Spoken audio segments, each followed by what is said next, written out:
کلیات کا اطلاق غذا کے احکام پر، کہ یہ جو غذاؤں کی بے اعتدالی یا احکام غذا کی بے اعتدالی ہو رہی ہے، تو کلیات کا اطلاق جب ان پہ وہ بے اعتدالی کو ٹھیک کرنے کے لیے کس طرح سے آپ حاصل کر سکتے اور وہ صحت کے ضامن کس طرح سے بن سکتے، یہ ہے۔ تو فرسٹ کیا ہے؟ ترک غذا۔ اب اس میں ترک غذا میں آپ اکثر و بیشتر یہ جو ترک غذا کی جاتی، اکثر و بیشتر آپ دیکھتے ہیں کہ ترک غذا ہو یا تخلیل غذا ہو، امراض حادہ میں کیا جاتا، ٹھیک ہے۔ اب اس کی ایک وجہ یہ ہوتی کہ ترک غذا کرنے کی وجہ سے طبیعت جو ہے نا وہ مشغول ہو جاتی اس مادے کی طرف جو مرض کا سبب ہے، ٹھیک ہے۔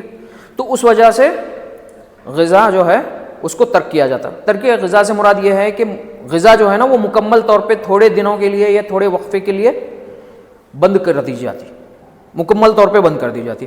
اب یہ آپ اس میں زیادہ دیکھتے ہیں کہ یہ بحران کی حالت ہے، بحران ابھی ہونے والا ہے، تو اس میں ترک غذا کی جاتی ہے۔ اور ایسے امراض میں جس میں باری ہو، جیسے بخاروں میں باری آتی نا، تو وہ باری کے وقت غذاؤں کو ترک کیا جاتا، یا تخلیل غذا بھی کیا جاتا۔ اور ایک کنڈیشن ہے، آپ لوگ بارہا دیکھے ہوں گے، سنے ہوئے ہوں گے، اس بارے میں پڑھے ہوئے بھی ہوں گے کہ فالج میں جو ہے نا، فالج جیسے ہی ہو گیا ہے تو اس میں 4-5 دن یا 7 دن جو ہے نا غذا بند کر دی جاتی، تو اس کے عوض میں کیا دیا جاتا؟ ماؤل اصل۔ کیوں دے رہی ہے؟ یہ اس وجہ سے دے رہے کہ طبیعت کا میلان جو ہے نا اس مادے پہ ہو جو مرض کا سبب ہے، اس میں نضج حاصل ہو جائے جلد سے جلد۔ نضج حاصل کرنے کی غرض سے ترک غذا کی جاتی، ٹھیک ہے۔ تو یہ جیسے ہی فالج ہو گیا ہونے کے بعد آپ کیا ماؤل اصل ہی زیادہ پلاتے۔ اگر مادہ بہت زیادہ یہ ہے غلیظ ہے تو وہ ماؤل اصل میں آپ زوفا ملا کے بھی پلا سکتے، تو اس سے جو ہے نا وہ مادہ جلد رقیق ہو جاتا۔ دوسرا ہے تخلیل غذا۔ اب یہ جو تخلیل غذا ہے اس کی غرض یہ ہے کہ بدن کے اندر تھوڑی قوت باقی رہے۔ ترک غذا کیا ہو جاتی؟ ترک غذا مکمل طور پہ بند کر دی جاتی ہے غذا میں۔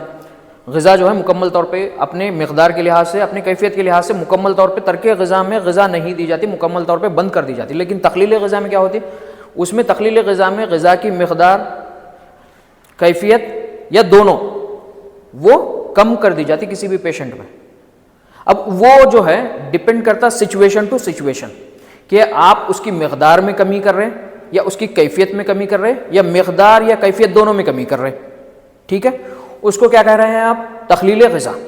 اب یہ سچویشن کے حساب سے آپ سمجھیے اس کی 5 کیٹیگری ہے تخلیل غذا کی۔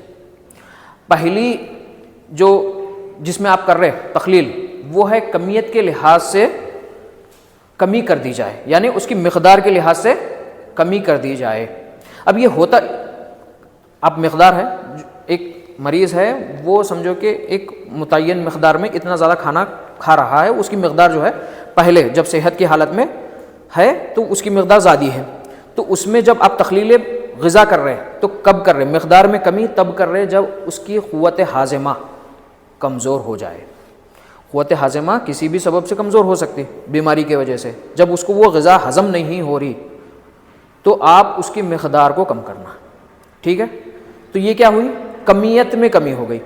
اب بعض امراض میں جو ہے، بعض مریضوں میں کیفیت کے لحاظ سے غذا میں کمی کی جاتی ہے۔ یہاں پہ جو کیفیت سے مراد یہ ہے کہ غذا کی جو غذائیت ہے، یعنی نیوٹریشن جو ہے اس میں کمی کی جاتی، ٹھیک ہے۔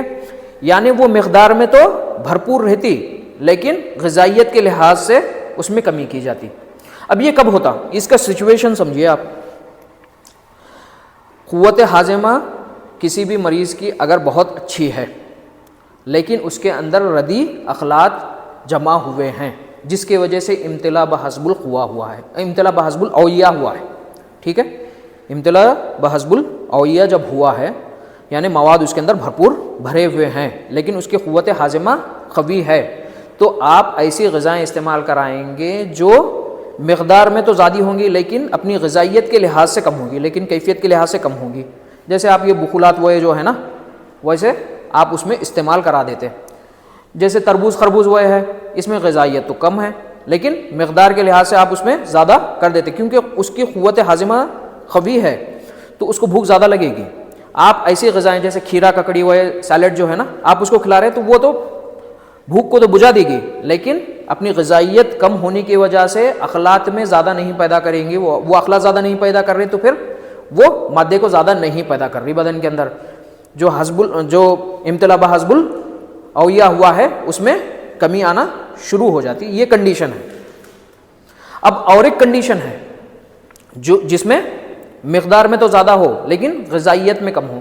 یعنی ایسے مریض جو ضرورت سے زیادہ پہلے غذا حاصل کرے ہوئے ہوں جن کے بدن میں غذا جو ہے اپنی ضرورت سے زیادہ ہو، جیسے سمن مفرط اوبیسٹی جو ہے نا اس میں، تو اس میں بھی یہ ترتیب آپ اختیار کر سکتے کہ اس کو سیلڈ وغیرہ کھلاؤ، بخولات کھلاؤ زیادہ، وہ غذائیت میں کم ہے لیکن بھوک کو تو وہ لگائے رکھیں گے لیکن اور تھوڑے تدابیر بھی اس کے ساتھ استعمال کرانا ہے جیسے ایکسرسائز وہ سب کرانا ہے آپ کو. ٹھیک ہے. اب یہ جو ہو گیا کہ کیفیت میں کمی کر رہے لیکن مقدار میں نہیں، تو بعض وقت جو ہے مقدار میں کمی کی جاتی غذا کی لیکن وہ غذائیت میں بھرپور ہوتی، ایسی بھی سچویشن آ جاتی. تو یہ ہوتا اس وجہ سے ہے کہ بعض وقت جو ہے بعض امراض میں ان کی قوت ہاضمہ ضعیف رہتی لیکن بدن کو غذا کی ضرورت بہت زیادہ ہوتی. جیسے یہ جو لمبے امراض کے بعد کوئی شخص اٹھا ہوا ہے یعنی شفایاب ہوا ہے تو اس کے اندر مرض کی وجہ سے کیا ہو رہا ہے، ضعف ہے اور اس کی قوت ہاضمہ بھی ضعیف ہے لیکن اس کو اب جو ہے قوت کی ضرورت ہے. وہ قوتیں کس سے حاصل ہونے والی ہے؟ وہ قوتیں حاصل ہونے والی ہے کس سے؟ غذا سے. تو آپ ایسی سچویشن میں کیسی غذائیں دیں گے؟ جو غذائیت سے بھرپور ہو لیکن مقدار میں کم ہو. تو اب وہ کون سا ہے؟ وہ غذائیں جو ہے نا وہی جو مثالیں دی ہوئی ہیں، نیم برش انڈا یا گوشت کے شوربے. یہ کیا ہے؟ کثیر التغذیہ ہیں اور لطیف ہیں. قوت ہاضمہ کو زیادہ اپنا فیل کرنے کی ضرورت نہیں پڑتی، یہ جلد جذب ہو جاتی اور اپنی غذائیت بھی فراہم کر دیتی یعنی قوت بھی جلد فراہم کر دیتی. اب دیکھیے آپ ایک چیز آپ لوگوں کو یہاں پہ سمجھانا ضروری ہے، بہت زیادہ ضروری ہے. آپ سنیے. اب سمجھیے کہ کوئی ایک پیشنٹ ہے جو ویجیٹیرین ہے نا. اب اس کو انڈا بھی نہیں چلنے والا ہے، اس کو گوشت بھی نہیں چلنے والا ہے، گوشت کے شوربے بھی نہیں چلنے والے ہیں. اب غذائیت تو بھرپور اس میں ہے تو آپ کیا ترتیب لگائیں گے آپ اس میں؟ تو آپ لوگوں کو ایسی سچویشن میں بھی سمجھنا ہے کہ غذائیں دوسری ویجیٹیرین جو ہے وہ غذائیت فراہم کرنے والی کون سی ہیں، ہے نا.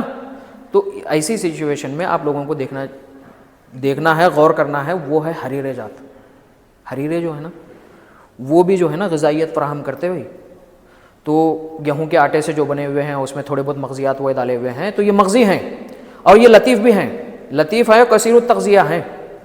تو آپ یہ ویجیٹیرینز کو دے سکتے. ایسے کبھی بھی آپ اگر پریکٹس کر رہے تو ڈے بائی ڈے اگر پڑھ رہے چیزوں کو تو آپ یہ چیزوں کو سمجھتے اور سچویشن کو سمجھتے. پیشنٹ ٹو پیشنٹ جو ہے وہ سچویشن الگ آ جاتی کہ تھوڑے لوگوں کو اس سے وہ بہت ساری غذاؤں سے الرجی بھی ہو سکتی. تو آپ کو پھر کون سی غذا پہ اس کو یہ کرنا ہے. تو یہ ہو گیا. اس کے بعد ہے غذا جو ہے نا مقدار اور کیفیت دونوں سے کم کی جاتی، دونوں لحاظ سے. یعنی اس کی مقدار میں بھی کمی کرنا پڑتا بعض اوقات اور اس کی غذائیت میں بھی. اب یہ ہوتا اس وجہ سے ہے کہ ایک سچویشن ہے جس میں جو ہے نا کسی مریض کی قوت ہاضمہ ضعیف ہے اور اس کے اندر امتلا بھی ہوا ہے. ٹھیک ہے. تو اب ایسے وقت میں آپ کیسی غذائیں دیں گے جو مقدار میں بھی کم ہو اور غذائیت میں بھی کم ہو. اب اس کی جو مقدار ہے وہ تو قوت ہاضمہ ضعیف ہونے کی وجہ سے دے رہے، یہ سمجھ میں آ رہا. اب غذائیت اس وجہ سے کم کر رہے آپ کہ غذائیت اگر زیادہ ہوتی تو پھر وہ امتلا کو بڑھائے گی کیونکہ اس سے بننے والے تو اخلاط ہیں. غذائیت کسی غذا میں غذائیت اگر زیادہ ہے تو اس سے اخلاط زیادہ بنیں گے. اب اخلاط زیادہ بنیں گے، پہلے سے امتلا ہے تو پھر وہ امتلا کو بڑھائیں گے. تو ایسی سچویشن میں آپ لوگ کیا کریں گے؟ تو اس میں جو ہے آپ ایسی غذائیں دیں گے جو مقدار میں بھی کم ہو اور غذائیت میں بھی کم ہو. ٹھیک ہے. اب پانچویں جو کیٹیگری ہے وہ یہ ہے کہ بعض لوگوں میں غذا کی مقدار میں بھی زیادتی کی جاتی اور غذائیت میں بھی. اب ایسا کس وجہ سے کیا جا سکتا؟ سمجھو ایک شخص ہے جو زیادہ محنت مشقت کا کام کر رہا، یا کوئی ایک شخص ہے جو ورزش زیادہ کرتا، یعنی جم وغیرہ کرتا. تو ایسے اشخاص میں کس کی ضرورت پڑتی؟ ایسی غذا کی جو مقدار میں بھی زیادہ ہو اور غذائیت میں بھی زیادہ ہو. تو ایسے اس میں آپ کیسے غذائیں استعمال کرائیں گے؟ جو کثیر التغذیہ ہوں اور مقدار میں زیادہ ہوں. جیسے گوشت وغیرہ استعمال کراتے، آپ مغزیات کا استعمال کراتے، انڈوں کا استعمال کراتے، ہے نا. جو جم وغیرہ جاتے ہیں نا، آپ لوگ دیکھتے ہوں گے، یہ ویسے ہی غذائیں ہیں. ٹھیک ہے، یہ ہو گیا تقلیل غذا.